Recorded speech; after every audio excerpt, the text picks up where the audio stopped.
Shalom, everyone, and welcome to today's Israel update.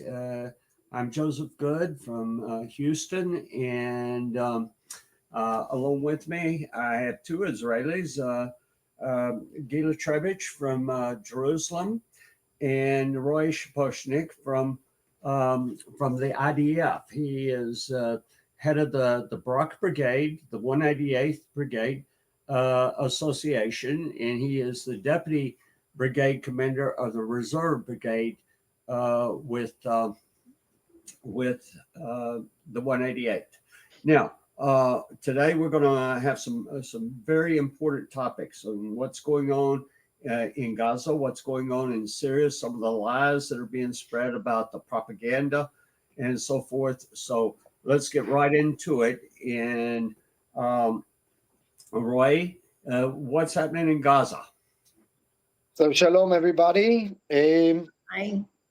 In Gaza, we are still sitting on the same spot that we were last time that we spoke. The brigade and, of course, the IDF is still sitting inside of Gaza. We are personally monitoring right now two separated corridors that are closing around Khan Yunis, which is one of the main cities in Gaza, getting out all Hamas terrorists away from there, and of course taking them, arresting them, and bringing them into a kind of investigation. In parallel to that, the 188 with other units are trying to move into a new corridor called Magen Oz. We can show it right now on the map that we can present and explain that the main objective of what we are trying to do is to seize that there is no entrance of any civilian towards Khan Yunis, and we are actually cleaning the underground tunnels and the terrorist camps over there. It's a very, very hard work. We are working almost, I think, 22 hours a day. It's extremely hot. It's not simple at all. Unfortunately, there are casualties almost on a daily basis. Wounded people, people that the combat is very near with the terrorist. But I must say, you did open and said about the lies and the propaganda, and we are all witness to see what's going on around the world, specifically about I would say rumor about the hunger in Gaza. I have to tell you that completely bullshit. Sorry for using that language. We are there. We see the huge amount of trucks of humanitarian aids that are coming through us. And I must say that there is two more points that trucks are getting into Gaza. One from the north side and one from Kerem Shalom, which is on the south side. And I have to tell you that those trucks are led by the United Nations vehicles. And the minute that they are leaving the area that IDF is there, Hamas is running towards it, and they are literally taking over. They are stealing everything. They are taking over the entire humanitarian. They are taking over the food. They are seizing it for their own personal use. And at the end of the day, the people out on the field, the refugees, are not getting the food, or if they are getting the food, it's only through Hamas, and they need to do certain things in order to obey Hamas. So this rumor is actually quite difficult for me. Personally, I'm a third generation of an Holocaust survivor, and I have to be honest and tell you that it's something that we will never be a part of. I don't even imagine one of my soldiers or my commanders that will be a part of making people starve and not allowing people to have the food. You know, I've been going to Israel well over 30 years, 35 years or so. And so I've seen the conflicts with the terrorists over the time. And one thing that I think that they are masters at is propaganda, and masters at spinning a lie and making a total twist of something they are guilty of, making it to where the world sees Israel's guilty of this. And I believe exactly that is what is happening here.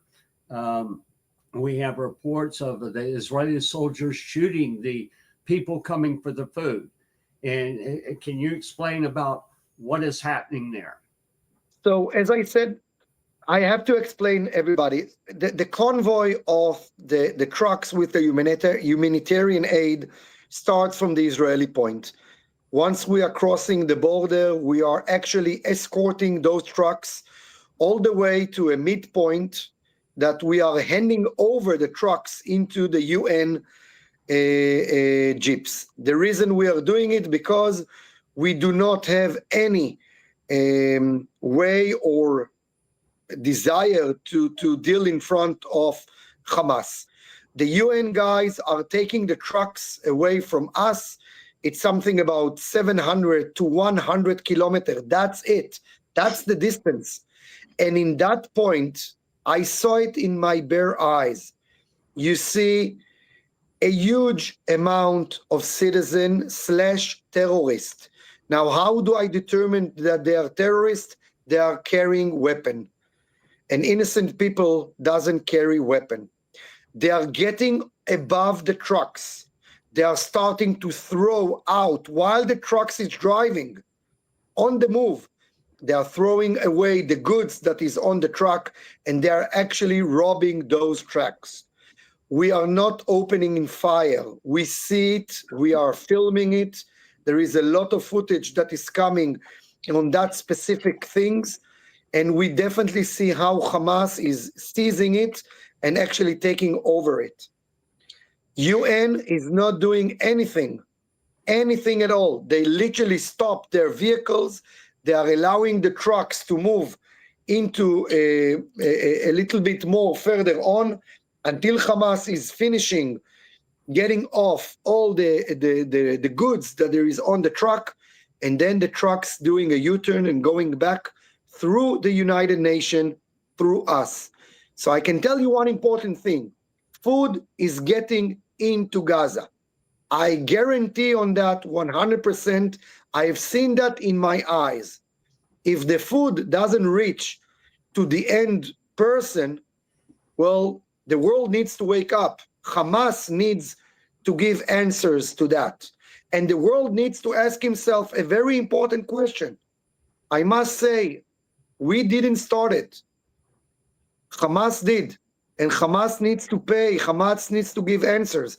And if not Hamas, then the Palestinian Authority.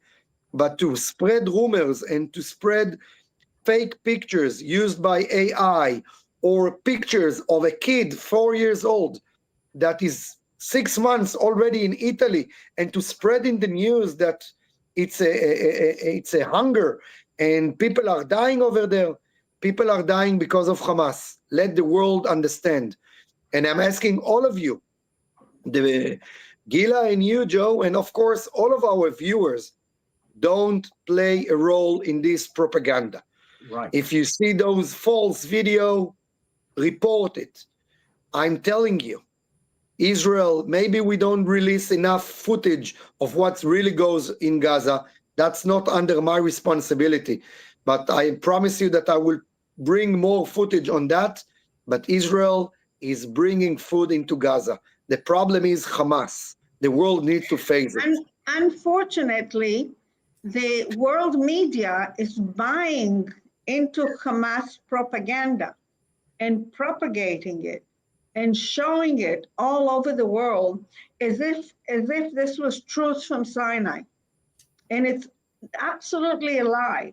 Yeah. They are making up pictures, they're making up stories, and it's very painful for us to see it, how the world is buying it. And I suppose that that's happening because of anti-Semitism, because the world is always too happy to blame the Jews. And it's feeding the anti-Semitism. Yeah. And it's just, but for the people that watch this, we need to be a voice that this is a lie. It's not true. And that watch next week. Roy's promised to have some video to show us. I will work on it. Yeah. Roy, what's happening with the American companies that are distributing food? The American company is still working over there. There are 3 areas that the Americans are meeting with the people of Gaza. Over there, they are giving them medicine. They are giving them food. They are giving them shelters. Israel is allowed to enter a little bit more useful material, not cement, because we saw that the cement was for the underground tunnels, but tents and some other things. Look, it's very hot in Gaza, very hot. We are in one of the most hottest day of the year. It was 42 degrees in the shade today in Gaza. We are bringing more water, we are bringing more ice, we are bringing food, and we are trying, not only that, I mean, Israel declared a 12 hours humanitarian ceasefire in the last 2 days in specific areas when we know that the American company is there. Again, I will repeat it and I will say, at the end of the day, whoever needs to give answers is Hamas. Yes. And the world needs to address Hamas. Even President Macron from France, who announced that he is going to recognize the Palestinian country. I'm not going into that politician. I'm just asking one important question. Who will establish this country?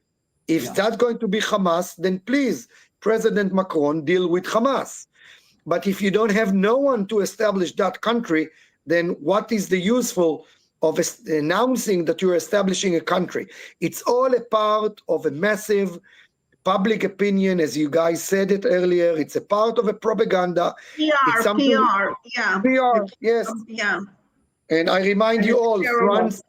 France right now is one of the largest countries in Europe with Muslim crowd.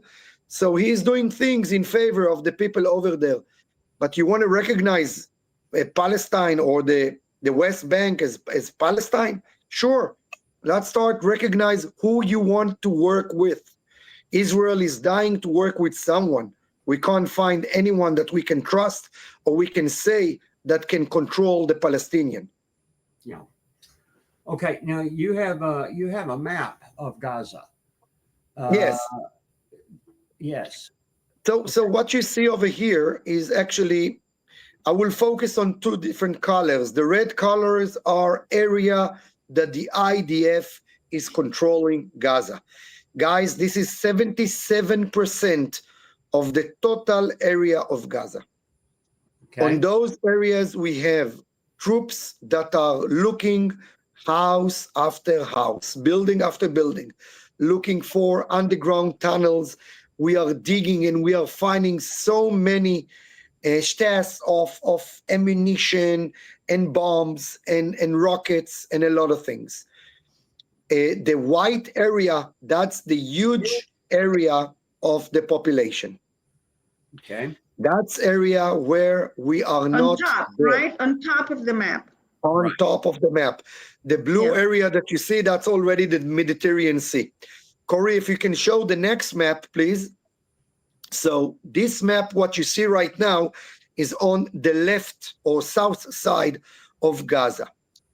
The corridor on the right, on the left, sorry, that is Morag corridor. That is a corridor that the 188 Brigade managed to deploy from Gaza, from the border all the way to the sea, where sorry, Roy, the vertical line, right? Yes, correct. Thank you. Okay. Thanks, Gil. That is the corridor that we actually isolated Rafah. The reason we have done that, I remind you all that on the left, from that corridor, the line that you see, the white line, that is Philadelphia corridor. That's the border between Israel and Egypt. So we have completely isolated Rafah. And by the way, we offered the Palestinian, come and live over there. That's a clean area. Whoever wants to live is more than willing to come over, to go over there, to establish a tent until we will finish the job. On the other side, you can see another corridor. It's a brand new corridor called Magen Oz. The reason we have established that corridor was to isolate Khan Yunis and actually create two different, complete isolated cities that we are cleaning it up. Sorry for using that word, but that's what we are doing. We are moving from one place to another, trying to kill, to capture, and of course to search for our hostages. Yes. So that's the situation right now in Gaza. Roy, when you say cleaning up, you mean cleaning it up from terrorists, Only from not terrorists. not from citizens of Gaza. First of all, Citizens of Gaza have safe passage. Absolutely, that's a good comment. To secure areas. Yeah. That's a good comment, Gila, and I agree, and I will rephrase it. Citizens are able to move to the Muasi, which is the area that we have shown earlier. They have a free pass. Of course, we are warning them. We are asking them to lift their hands to show us that they don't have any. You're searching. Yeah. Yes, we are searching. And when I mean cleaning it up, means that we are entering the buildings, we are entering schools, we are entering public facilities, and what we are finding over there is insane. So I have to tell you, 85% of the places that we have been, we found a terrorist activity. It could be a mortar, it could be an AK-47, it could be an anti-tank missile, and even more. So it's important to say that they are out there, almost everywhere. Okay. Now you also found literature, is what we're told. Oh yes, they're all reading Nazi literature. The most popular book is Mein Kampf by Hitler. Yes. Yes. Correct. And it's in every home. Correct. All right. Let's switch topics. What's happening in Syria? So, in Syria, if you all remember, we've started about a month ago. We said that we are actually phasing into a good situation in Syria. And then Ashara released his troops against the Druze in the south part of Syria. All of a sudden, now there is a conversation between Israel and Ashara again about reaching into two agreements. First of all, not touching the Druze anymore and actually allowing Israel to protect them. And the second thing, and I think that's actually quite surprising considering what happened with the Druze, Ashara is intending to announce of a full normalization between Israel and Syria. So, to be honest, I don't see myself eating hummus in Damascus in the near future, but but definitely a surprising news with a lot of good and optimistic. The problem is, and I'm sorry to say it, I'm going to be the party blooper. Ashara is not really the person that you can count on. Yeah. But again, as I said earlier, he is the one that we are talking with right now. He is the leader of the Syrian regime at this stage, and he is actually working with us. I know that Saudi Arabic, UAE, Qatar, and of course, Trump administration are heavily involved in this topic as we speak, and trying to influence all parties in order to seize that. I can only tell you, I wish. I wish. That's all. Can we see the map, Corey? Can you see the map of Syria? Let me just say something. There's been recently news about Israel going into Syria to try and defend the Druze. You see, the Druze, you can see Israel, you can see the Druze mountain. It's about 20 miles away. It's very, very close. Now, those who've been to Israel know that there's a Druze minority. The Druze in Syria are a bigger minority than in Israel. And it's a persecuted minority. People don't know that. They don't understand where is suddenly all these clashes with the Druze. The war, the conflicts in the Middle East, you have to understand, are mostly based on religious conflicts. And when you have jihadist groups, they will go after everybody they call infidel. And the Druze are the highest degree of infidels because they were originally Muslim. They were Muslim more than 1,000 years ago. They were Fatimid Muslim, but they broke away from Islam. And those who leave Islam are the most guilty and the worst infidels. And they're absolutely to be killed. And this is why there's such a big carnage. They killed like 1,500 Druze. The Bedouin groups or other jihadist groups killed about 1,500 Druze. And I will just add to what I beg your pardon? I will just add to what you just said. The Bedouin tribes in Jordan threat that if Israel will interfere, they will join into Ashara militias. Yeah. So it's absolutely connected to what Gila just said, and I have to tell you, you put it exactly on the right spot. Look, it's a very sensitive topic. I remind you all of a sudden, everybody is connected because Syria has their own civil war that has been for many years. All of a sudden now, everything is quiet there. The Druze wants to join Israel and to live under Israeli government.